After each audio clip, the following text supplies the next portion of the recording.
9 de la mañana con 51 minutos. Seguimos en este diálogo con Mario Córdoba España acerca del trayecto de esta línea 3 del tren ligero en la zona metropolitana de Guadalajara.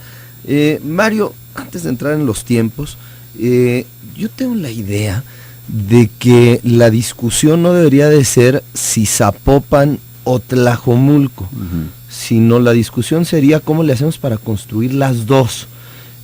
Porque la realidad es que las necesidades de movilidad en la ciudad son muy importantes en el trayecto de Tezistán hacia el centro de Zapopan, pero también lo son en la zona sur de la ciudad, en Tlajomulco. ¿Tú no crees que quepan las dos líneas o haya espacio para conseguir los recursos para construir ambas infraestructura? En términos presupuestales parece que no, porque la Secretaría de Hacienda y Crédito Público, como ya se manejó y se ha publicado, pues no registró este proyecto porque la cantidad de viajes planteados en su momento eran insuficientes en su relación costo-beneficio para meterlos en su cartera de proyectos de inversión. Yo creo sin duda, Pablo, que para mí es un falso debate, en el sentido de que si una o la otra. Incluso yo he escuchado al alcalde de Tlajomulco y él se congratula de que vaya la línea diagonal, reconoce que es un corredor importante para la ciudad. Obviamente, pues él quisiera también una línea para su municipio. Yo creo que el tema de la movilidad urbana, que son los desplazamientos en la ciudad por diferentes modos, y los medios de transporte que utilizamos, en ninguna ciudad del mundo se dan de manera con una única modalidad de transporte público. Nosotros, por nuestro rezago, casi estábamos llegando a ese esquema casi inusitado en relación con nuestras ciudades, de que todo el transporte se presta con autobuses, ¿no? Y principalmente midibuses corriendo por todos lados, sino tú puedes observar todas las redes de transporte público que incluso están documentadas en libros especializados, y puedes observar que un sistema integrado de transporte público, que para mí debería ser la imagen objetivo de cualquier intervención urbana futuro, debe considerar diferentes modalidades de transporte como público. Como es en Chicago o en San Francisco, Exacto, donde ves trenes subterráneos, donde ves tranvía, donde ves BRT, que otra de las luchas que seguimos, Mario, fue esta, la de impulsar el BRT, que en aquel tiempo se politizó y se vino abajo. Entonces, y hoy quienes estuvieron en contra se dan cuenta que era una excelente opción. Hoy hay el compromiso de construir 2 líneas más de BRT, de reordenar el transporte público en un sistema tronco alimentador con base a la red existente y a la red futura. Yo creo que tanto Tlajomulco como Tonalá, como El Salto, Juanacatlán, toda la parte sur de la ciudad, la parte oriente de la ciudad, y los municipios que todavía se mantienen en cierta marginalidad o en las orillas, digamos, de esta área metropolitana de Guadalajara, requieren un sistema integrado de transporte público. Es decir, yo, por ejemplo, he observado y estamos estudiando el tema sin duda de Tlajomulco, porque estamos igualmente... Se habla de la línea de BRT hacia el aeropuerto, desde el Álamo hasta el aeropuerto. Si tú recuerdas, incluso la línea de macrobús que corre por la calzada de Independencia, que llegó hasta Fray Angélico, en las inmediaciones de la cementera al sur, el proyecto era continuarlo hasta el aeropuerto.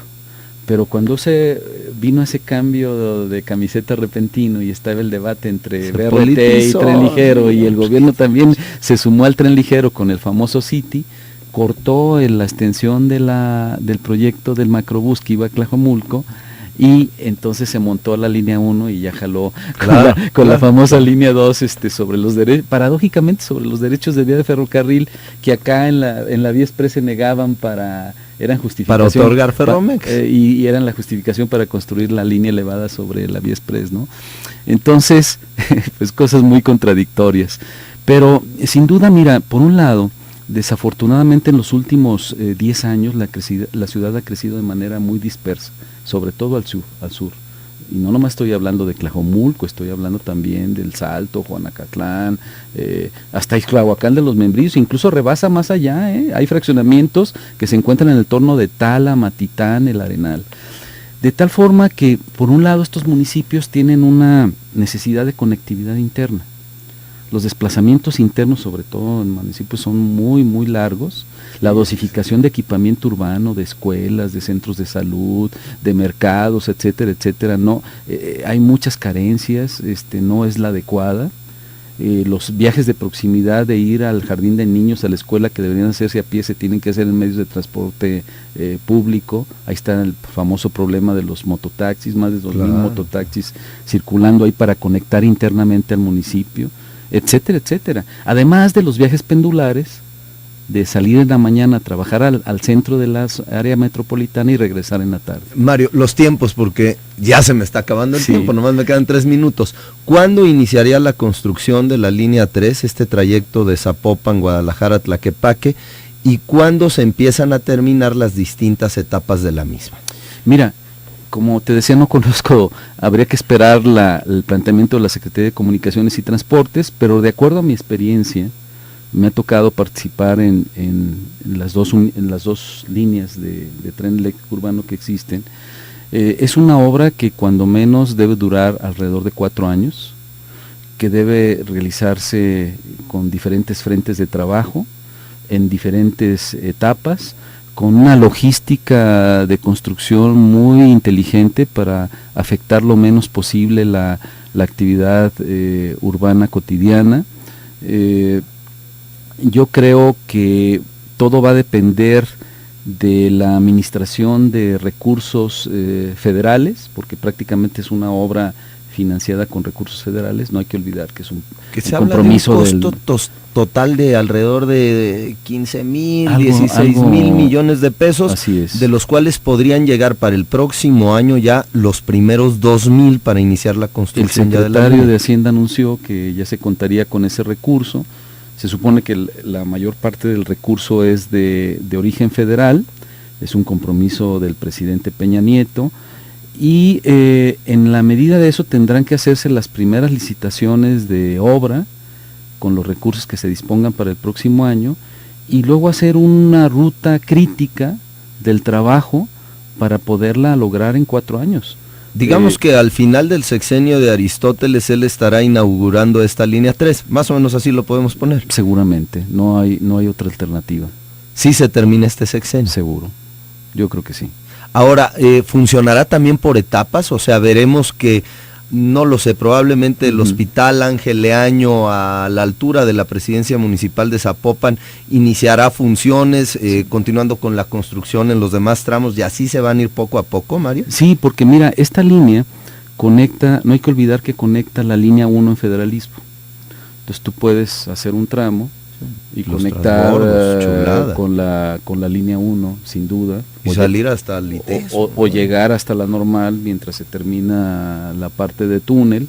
Puedes también hacer otras intervenciones en torno a la central camionera. Además, esta línea tiene otra gran ventaja, Pablo.